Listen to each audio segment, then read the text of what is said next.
ہاں، اور جبرائیل آ کر بتائیں گے کہ یا نبی اللہ آپ پہ جادو کیا گیا ہے اور آپ پہ جو جادو کی چیزیں ہیں وہ آپ کنویں میں چھپا دی گئی ہیں۔ نبی اس چیز کا محتاج نہیں ہوتا، اللہ کے نبی کو پہلے سے خبر ہوتی، اور اگر ایسا ہوتا تو نبی خود اس حالات کو باہر نکالنے کی اجازت حکم دیتے اور کہتے اپنے دوسرے فریقوں سے، اپنے دوستوں سے، اپنے احباب سے کہ اسے باہر نکالو، نہ یہ کہ اللہ جبرائیل کو بھیجے اور جبرائیل سے کہے کہ نہیں میرے نبی کے اوپر جادو ہو گیا ہے اور وہ چیزیں وہاں پہ چھپائی گئی ہیں اسے نکالو۔ ٹھیک، نبی خود ہمارے اعتبار سے اہل شیعہ کے نزدیک نبی کے پاس علم غیب موجود ہے، نبی خود اس بات کو جانتے ہیں، لہٰذا یہ وہ باتیں ہیں جو اس چیز کا انکار کرتی ہیں کہ نبی پر کسی طرح کا جادو کا اثر ہو سکتا ہے۔ ٹھیک ہے، یہ شان نزول کی بات ہو گئی۔ اب اگر ہم اس سورہ کی فضیلت کی طرف نظر کرتے ہیں تو سب سے پہلی روایت نبی کریم سے آتی ہے، نبی فرماتے ہیں کہ مجھ پر ایسی آیات نازل ہوئی ہیں جن کی مثال نہیں ملتی ہے اور ان کے جیسی کوئی دوسری آیات نازل نہیں ہوئی ہیں، اور وہ 2 سورہ ہے، ایک سورہ فلق اور ایک سورہ ناس، کہ یہ پوری قرآن میں بے مثال سورہ ہے۔ اس کے بعد امام باقر علیہ السلام کی ایک حدیث آتی ہے، مولا فرماتے ہیں کہ اگر کوئی انسان اپنی نماز وتر میں سورہ فلق، سورہ ناس اور سورہ قل هو اللہ کو پڑھ لے گا تو اللہ اسی وقت ایک ندا دیتا ہے، ایک منادی کے ذریعے سے کہ اے نماز وتر پڑھنے والے، اللہ نے تیری اس نماز کو قبول کر لیا۔ یہ کتنا بڑا شرف ہے کہ ایک نمازی کو یہ بتایا جائے کہ تیری نماز قبول ہو گئی ہے۔ ہم پوری زندگی نماز پڑھتے ہیں لیکن کسی ایک نماز کے بارے میں ہم یہ دعویٰ نہیں کر سکتے کہ یہ قبول ہو گئی ہے۔ ہاں بے شک اللہ رحمان الرحیم ہے، وہ قبول کرتا ہے، اگر ہم انجام دیتے ہیں وہ بہرحال قبول کرتا ہے، لیکن ہم دعویٰ نہیں کر سکتے کہ نہیں یہ قبول ہے۔ لیکن مولا فرماتے ہیں کہ اگر کوئی نماز وتر میں یہ 3 سورہ پڑھ لے گا، منادی ندا دے گا کہ تیری یہ نماز قبول ہے، بشارت دی جاتی ہے اس کو نماز کی قبولیت کی، اس سے بڑا اور شرف کیا ہو سکتا ہے۔ پھر تیسری حدیث نبی کریم صلی اللہ علیہ وآلہ وسلم سے نبی نے فرمایا اپنے ساتھیوں سے کہ کیا تم چاہتے ہو کہ میں تمہیں ایسی 2 سوروں کی تعلیم دے دوں جو پورے قرآن میں سب سے افضل اور سب سے برتر ہے؟ تو لوگوں نے کہا جی ضرور، آپ ہمیں ان سوروں کی تعلیم دیجئے۔ تو نبی کریم نے کہا وہ 2 سورہ معوذتین ہیں، یعنی سورہ فلق اور سورہ ناس ہے، اور اس کے بعد کہا کہ یاد رہے کہ یہ دونوں سورہ سونے سے پہلے اور بیدار ہونے کے بعد، یعنی ہم جب رات میں سوتے ہیں اس سے پہلے اور صبح جب اٹھتے ہیں تو اس اٹھنے کے بعد نبی فرماتے ہیں اس کو ضرور پڑھ لیا کرو۔ یہ تاکید ہے، اگر ان 2 سوروں کو ہم نے عادت ڈال لی نا سونے سے پہلے اور اٹھنے کے بعد پڑھنے کی، تو دنیا کا کوئی بھی شر ہمارے قریب نہیں آئے گا۔ ہم اب اس سورہ کی تفسیر کی جانب نظر کرتے ہیں۔ سب سے پہلی آیت میں اللہ کہتا ہے بسم اللہ الرحمن الرحیم قل اعوذ برب الفلق، یعنی اے میرے حبیب کہہ دیجئے کہ میں سفیدہ صبح سے، یعنی کہ اگر ہم دیکھیں فلق کا معنی، فلق کہتے ہیں چیر دینے کو، کوئی چیز چیر کر باہر نکلے۔ سفیدہ صبح یعنی بالکل فجر کا جو ٹائم ہوتا ہے، صبح کا جو ٹائم ہوتا ہے، وہ رات کے اندھیرے کو چیر کر باہر آتا ہے، اس وجہ سے اس کو فلق کہا گیا۔ اور اللہ کہتا ہے کہ اے میرے حبیب کہہ دیجئے کہ آپ سفیدہ صبح سے جو رات کی سیاہی کو چیرتا ہوا باہر آتا ہے اس سے پناہ مانگتا ہوں۔ بات یہاں پر اگر ہم فلق کے معنی کی کریں تو فلق کیونکہ اس معنی میں ہے کہ کسی چیز کو چیر کر باہر آنا، لہٰذا اس کا دوسرا معنی یہ ہوگا کہ یہاں پر یہ کہا جا رہا ہے کہ ہم اس چیز سے پناہ چاہ رہے ہیں جو چیزیں کسی چیز کو چیر کر باہر آتی ہیں۔ لہٰذا اگر ہم کسی بھی مخلوق کو دیکھیں، اللہ کی کسی بھی کریشن کو دیکھیں، مثال کے طور پہ ایک درخت کو دیکھیں تو وہ دانے کو چیر کر باہر آتا ہے۔ تو یہاں پہ جتنی بھی کریشن ہے، جتنی بھی مخلوق ہے، ہر مخلوق چیر کر باہر آتی ہے۔ مثلا ہمارے انسان کے بچے شکم کو چاک کر کے باہر آ جائیں. تو اس طرح سے ہر مخلوق یہاں پہ شامل ہوگی، ہر کریشن اللہ کی یہاں پہ شامل ہوگی جس سے ہم پناہ چاہتے ہیں. تیسری چیز اگر ہم اس معنی کو لیں کہ چیر کر باہر آنا، تو یہاں پر ہم یہ بھی سمجھ سکتے ہیں کہ ہر انسان عدم میں ہوتا ہے، یعنی اس کا کوئی وجود نہیں ہوتا ہے، اور اپنے عدم سے پھر وہ وجود میں آتا ہے، اپنے عدم کو چیر کر وہ وجود میں آ جاتا ہے. ٹھیک، یعنی وہ کچھ بھی نہیں تھا، وہ اس کا نام و نشان نہیں تھا، لیکن وہاں سے وہ چیرتا ہوا باہر آیا. اس طرح سے اس کو جانا جانے لگا، اسے پہچانا جانے لگا. اس لیے یہ تینوں چیزیں اس میں شامل ہو جائیں گی. ایک سفید صبح، دوسرا اللہ کی مخلوق، اور تیسرا خلقت کا جو نظام ہے اللہ کی، وہ نظام خلقت بھی اس میں شامل ہے کہ اللہ اس طرح سے کہتا ہے کہ ان سے پناہ چاہیے. خوب دوسری آیت میں اللہ یہ کہتا ہے من شر ما خلق، کہ جتنی بھی چیزیں جو شر خلق ہوئی ہیں، شر یعنی برائی پیدا ہوئی ہیں، ان سے پناہ چاہیے. ایک یہاں پر بات سمجھ میں نہیں آتی ہے. پہلے تو اللہ کہتا ہے کہ ہر مخلوق سے اور ہر وہ چیز جو چیر کر باہر آتی ہے اس سے پناہ چاہیے، اور پھر فوراً اس بات کو سمجھانے کے لیے اللہ یہ کہتا ہے کہ ان چیزوں میں سے جو بھی اللہ کی مخلوق ہے ان میں سے جو بھی شر پیدا کی گئی ہیں ان سے پناہ چاہیے، ہے نا. اللہ کی ہر مخلوق سے تو پناہ نہیں چاہیے ہمیں اور آپ کو، اور ہر مخلوق سے پناہ لے کر اللہ کی جانب ہمیں تو نہیں جانا ہے. لیکن اللہ نے فوراً اس کے بعد مسئلے کو حل کیا اور کہا کہ من شر ما خلق، کہ جو شر خلق ہوا ہے اس سے ہمیں پناہ چاہیے. لیکن سوال یہاں پر پیدا ہوتا ہے کہ اللہ نے تو قرآن مجید میں کہا الذی احسن کل شیء خلقا، اللہ وہ ہے جو ہر چیز کو احسن بنانے والا ہے، احسن پیدا کرنے والا ہے، خوبصورت پیدا کرنے والا ہے. جب اللہ احسن پیدا کرنے والا ہے، اللہ خوبصورت پیدا کرنے والا ہے، تو پھر یہ کون سی چیز ہے جس کے بارے میں ہم کہہ رہے ہیں کہ وہ جو شر پیدا کی گئی ہے، وہ جو برائی پیدا کی گئی ہے، اس سے ہمیں پناہ چاہیے. عجب ہے نا. تو اس کو کیسے سمجھیں گے ہم؟ یہاں پر اس کی مثال اس طرح سے ہے کہ اللہ کی ہر مخلوق شر نہیں ہے، بلکہ وہ مخلوق جو مقصد حیات سے ہٹ جائے، جس مقصد کے لیے اسے پیدا کیا گیا ہے، جب اس مقصد کے راستے سے وہ ہٹ کر کسی دوسرے راستے کو اپنا لے تو وہ ہوتا تو احسن ہے، لیکن بعد میں بن جاتا ہے شر اپنے راستے سے ہٹنے کے بعد. ٹھیک، مثال کے طور پر اللہ نے بچھو کو ڈنک دیا ہے تاکہ وہ اپنی حفاظت کرے اور اپنے آپ کو پروٹیکٹ کرے. ہاں، کہ کوئی اگر اس کو خطرہ لاحق ہو رہا ہے، کسی طرح کا کوئی خطرہ اسے محسوس ہو رہا ہے، تو وہ اس ڈنک کے ذریعے سے اپنے آپ کی حفاظت کرے. لیکن اگر اس ڈنک کو وہ بیجا استعمال کرنے لگے، فضول ہر جگہ پہ استعمال کرنے لگے، ٹھیک ہے، تو اب یہ بچھو کا ڈنک کیا ہو جائے گا؟ شر ہو جائے گا. جب تک وہ اس کے پروٹیکشن کے لیے یوز ہو رہا تھا تب تک وہ اس کے لیے کیا تھا؟ خیر تھا. وہ ڈنک کیا تھا؟ خیر تھا. لیکن اگر اس نے اس ڈنک کا فضول استعمال کرنا شروع کیا تو پھر اب یہی ڈنک کیا ہوگا؟ شر ہو جائے گا. آسان مثال، اللہ ہمیں مال و دولت دیتا ہے، مال و دولت خیر ہے، دنیا کی دولت خیر ہے، لیکن یہ خیر کب تک ہوگی دولت؟ جب تک ہم اس کا صحیح یوز کریں گے، صحیح راستے پر اس کو لگائیں گے، تب تک تو یہ مال ہمارے لیے خیر ہے، دنیا میں بھی اور آخرت میں بھی. لیکن اگر اس مال کا ہم نے غلط استعمال کیا تو پھر یہ مال ہمارے لیے کیا بن جائے گا؟ شر بن جائے گا.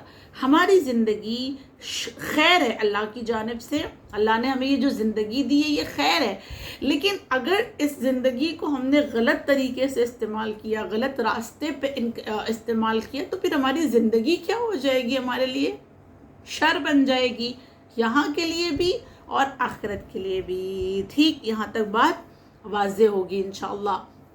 تو اللہ کس طرح سے ایسے لوگوں سے پناہ مانگنے کا حکم دیتا ہے.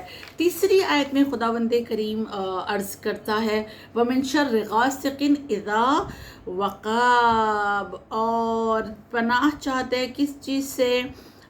ہر مزاحمت کرنے والے موجود کی شر سے جبکہ وہ وارد ہوتا ہے. مزاحمت یعنی زحمت، تکلیف دینے والا جو انسان ہوتا ہے، جو بھی موجود ہے جو تکلیف دیتا ہے، اس کے شر سے ہمیں پناہ چاہیے.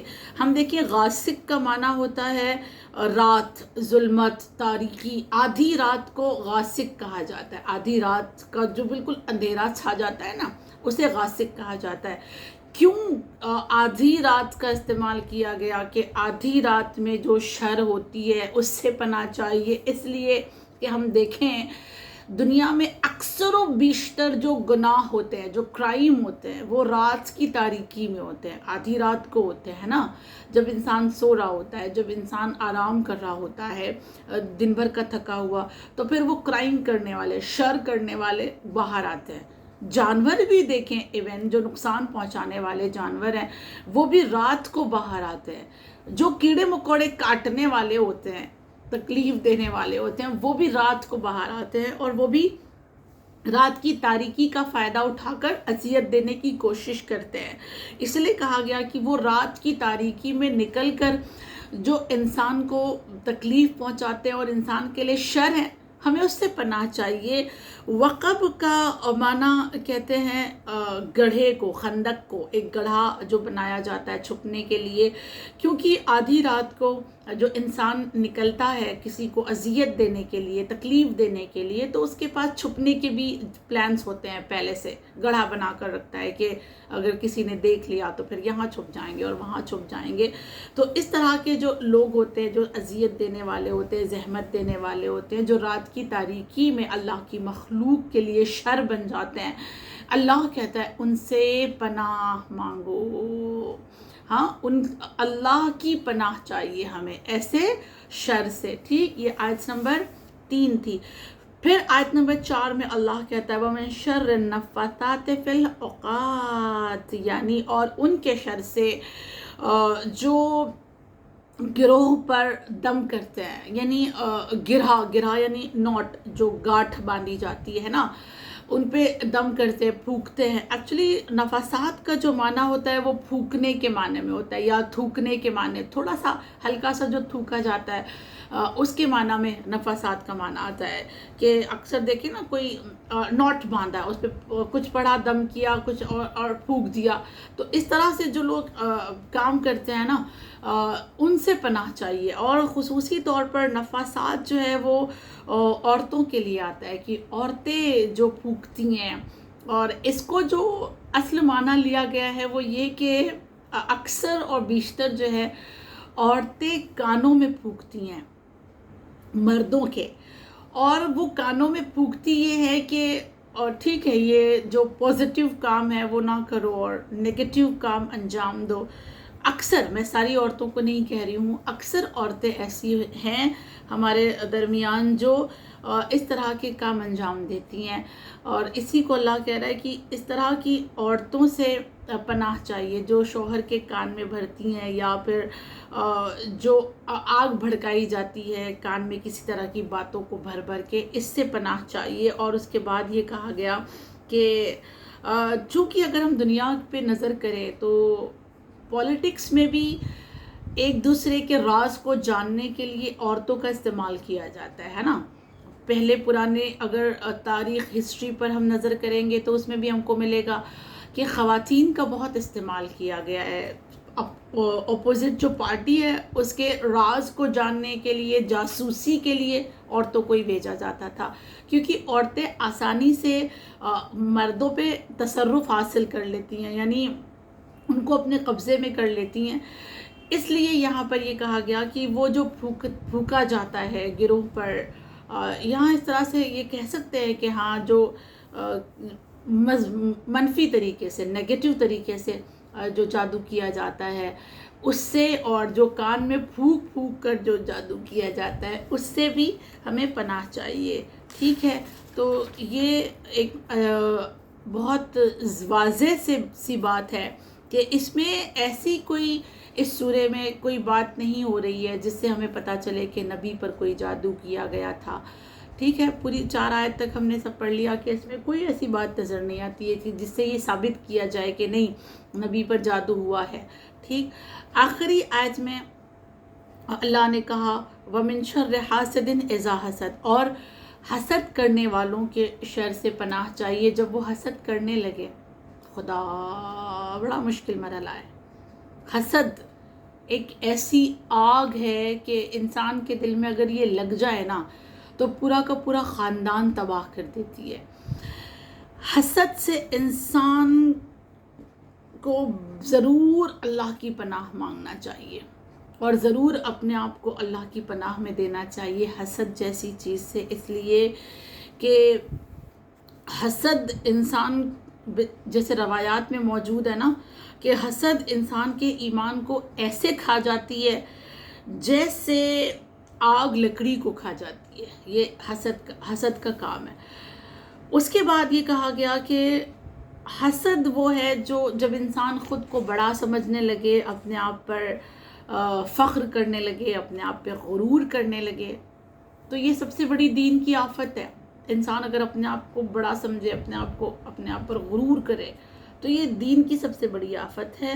اور اصل میں اگر دیکھا جائے تو حسد کرنے والا جو انسان ہے وہ خدا کی حکمت پر اعتراض کرنے والا بن جاتا ہے.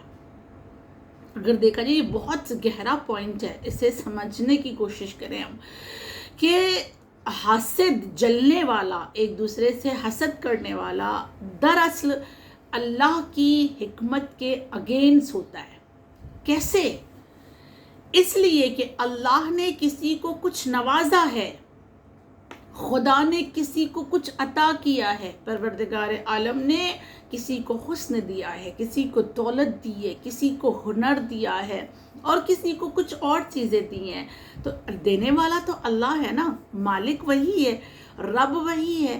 جب اس نے دیا ہے تو اس کی دی ہوئی چیز پر اگر ہم سامنے والے سے حسد کرتے ہیں، ہم جلتے ہیں، تو دراصل ہم اس سے جلنے کے ساتھ ساتھ ایک کام کیا کر رہے ہیں، ہم اللہ کی حکمت پر اعتراض کر رہے ہیں کہ خدا کیوں تو نے اسے اتنا دے دیا، اللہ تو نے کیوں اس کو اتنا خوبصورت بنایا، پروردگار تو نے کیوں اس کو اتنا نوازا ہے، کیوں اس کے پاس اتنا اچھا ہنر ہے. تو یہ اعتراض کس پر ہے؟ اللہ پر. اور جو اللہ پر اعتراض کرے وہ کیسا ہوگا یہ ہم خود سمجھ سکتے ہیں. اللہ پہ اعتراض کرنے والا کبھی اللہ کا پسندیدہ نہیں بن سکتا. اور اس کے علاوہ اگر ہم حسد کی جانب نظر کریں تو بہت ہی آسان لفظوں میں سمجھا جا سکتا ہے کہ حسد ایک ایسا گناہ ہے جس نے زمین پر سب سے پہلا قتل کروایا. قابیل نے حابیل کو قتل کیا، کس بنا پر؟ حسد کی بنا پر.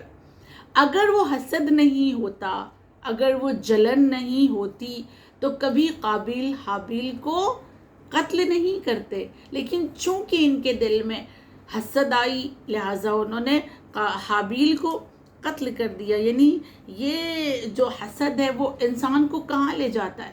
حضرت آدم کی اولاد ہے، دونوں نبی کی اولاد ہے، اور نبی کی اولاد ہونے کے باوجود ایک بھائی دوسرے بھائی کا قتل کر دیتا ہے. خوب حضرت یوسف کے بھائی تمام کے تمام کس بنا پر ان کو کنویں میں ڈالتے ہیں؟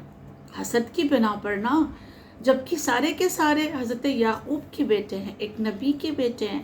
نبی کے بیٹے ہونے کے باوجود اپنے بھائی کو لے جا کر ایک تنہا اکیلے اندھیرے کنویں میں ڈال دیتے ہیں. کس بنا پر؟ حسد کی بنا پر. حسد ایسی چیز ہے کہ جس نے انبیاء کے بچوں میں بھی، ان کے بیٹوں میں بھی باقاعدہ طور پہ پھوٹ ڈالی ہے.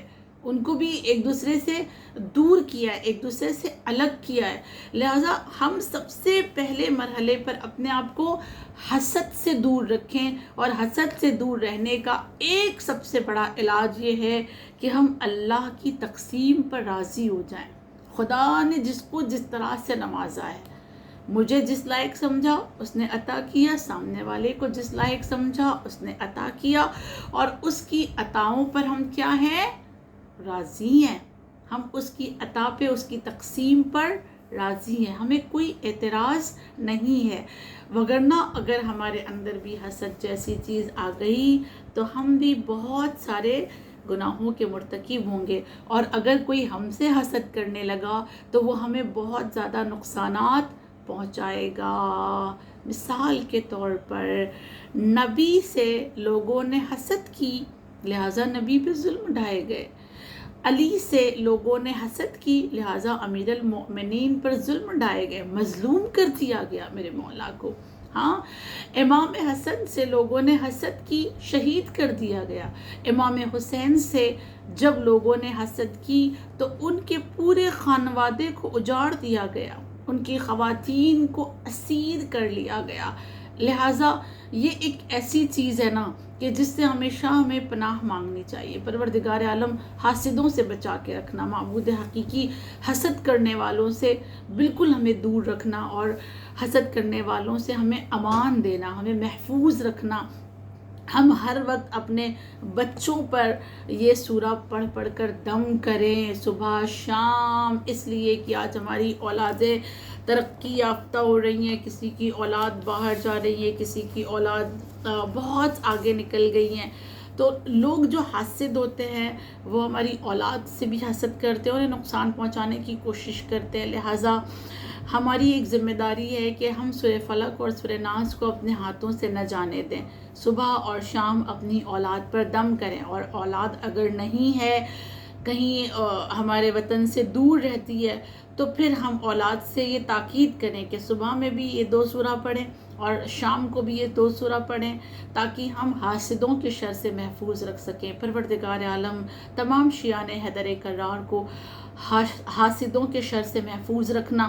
اے معبود حقیقی، دنیا میں جتنی بھی مخلوق جو شر بن چکی ہیں، جو اپنے مقصد سے ہٹ گئی ہیں، اور خصوصاً اسرائیل جو اس وقت سب سے بڑا شر بنا ہوا ہے پورے امت مسلمہ کے لیے، معبود حقیقی اس اسرائیل کی تمام شر سے تمام اہل فلسطین کو محفوظ رکھنا، اور دنیا میں امن و امان قائم فرما، اور اس امن و امان کے لیے ظہور امام زمان میں تعجیل فرما.